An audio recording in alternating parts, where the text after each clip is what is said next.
Hey guys, today I have the newest iteration of our Execute XQ11 here called the XQ11RR2R. So what this basically is contains prototype parts that we had at this year's TITC, which we managed to get 2 cars into the A main, one in both modified and the open brushless.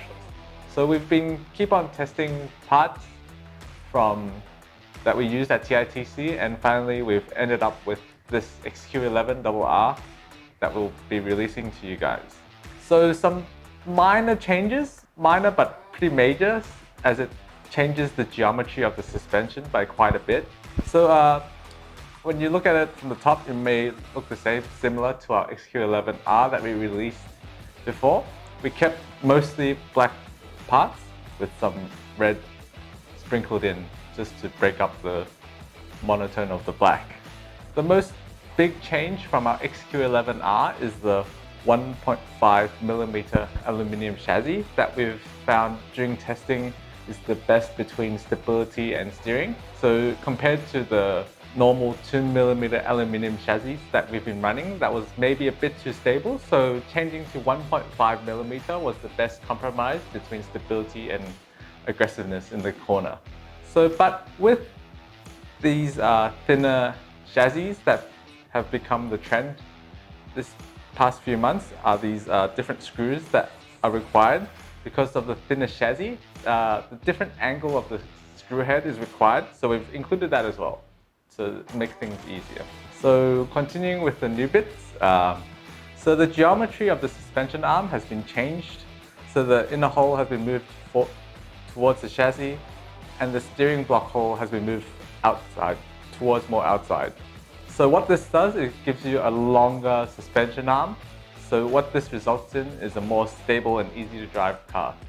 But to achieve this, we needed to make new steering blocks. So these steering blocks might look the same, but if you put them side to side with an old XQ11 steering block, you will see the hole has been moved outwards to accommodate the new longer suspension arm.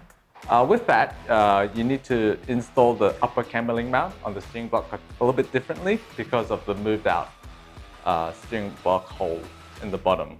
And last but not least, we've seen lower shocks have become the trend, so we've tested it as well, and we've found that it has proven to perform on track very well, so we've adopted that as well. So you'll see the new upper suspension mount has been lowered, the point has been lowered, and with that, of course, we need shorter shocks.